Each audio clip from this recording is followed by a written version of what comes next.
আসসালামু আলাইকুম, সবাই কেমন আছেন? আলহামদুলিল্লাহ আমি ভালো আছি। দেখুন কি নিয়ে আসছি। আজকে নিয়ে আসছি এগ পাস্তা। যেমন স্পাইসি, তেমন টেস্টি, তেমন জুসি, খুবই লোভনীয়। এটার মধ্যে তেমন কোনো উপকরণই লাগেনি, শুধু ঘরোয়া কিছু উপকরণ হলেই হবে। আর হ্যাঁ, একটা সস বানাতে হবে। সেই সসটা দিয়ে এই পাস্তাটাকে খুবই মজার এবং খুবই টেস্টি করবে।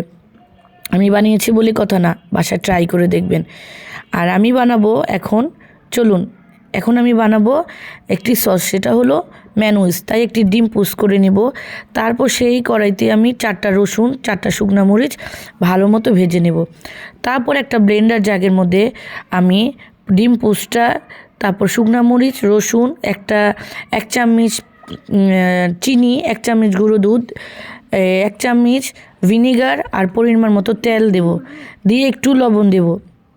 দেওয়ার পর এটাকে ভালো মতো আমি একটু ব্লেন্ড করে নেব। ব্লেন্ড করার পর দেখেন কালারটা কি লোভনীয়, কি টেস্টি হয়েছে। তারপরে একটি ফ্রাই প্যানে আমি পাস্তাটা সিদ্ধ করে নেব। সেই সিদ্ধ করা যে ওই ফ্রাই প্যানের মধ্যে আমি রসুন কুচি আর পেঁয়াজ কুচিটা একটু ভালো মতো একটু ভেজে নেব। তারপর এটার মধ্যে অ্যাড করব আমি 3-4টা ছোটো ছোটো টমেটো অ্যাড করেছি। সেটাকে সিদ্ধ হয়ে আসলে সেটার মধ্যে আমি সয়া সস, ম্যাগি সস, তারপর এটার মধ্যে এই সসগুলো দিয়ে ভালো মতো এটাকে কষিয়ে নেব।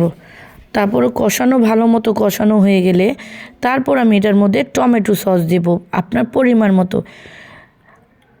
যার যেমন পরিমাণ সেরকম পরিমাণ মতো টমেটো সসটা অ্যাড করবেন। অ্যাড করার পর আমি এটার মধ্যে পাস্তাগুলো ঢেলে নিয়েছি।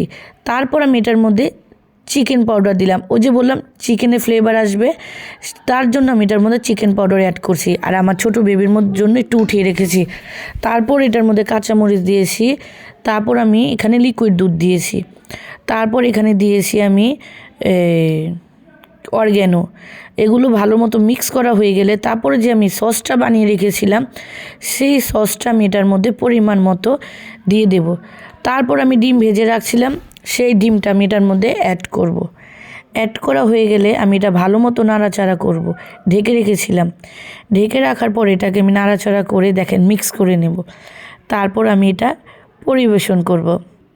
দেখেন কেমন লোভনীয় লাগছে। সত্যি কথা বলতে খুবই টেস্ট হয়েছিল। আপনি বাসায় একবার এইভাবে বানিয়ে দেখবেন। আমি যে সসটা বানিয়েছি সেটাই এটার আকর্ষণীয় কাজ, সেই সসটাই আপনার এখানে খুবই স্বাদ করছে। আর ম্যানুইজটা বানিয়েছি কিভাবে অবশ্যই আপনারা দেখেছেন। আপনারা বাসায় সবাই ট্রাই করবেন, দেখবেন মন্দ হবে না, খুবই ভালো হবে। এক এক সময় এক এক রকম খাবারটাই আমাদের জন্য নিত্য নতুন, আর আমার জন্য এটা খুবই স্পেশাল ছিল, কারণ আমার বড় বেবিটাও অনেকই পছন্দ করেছে।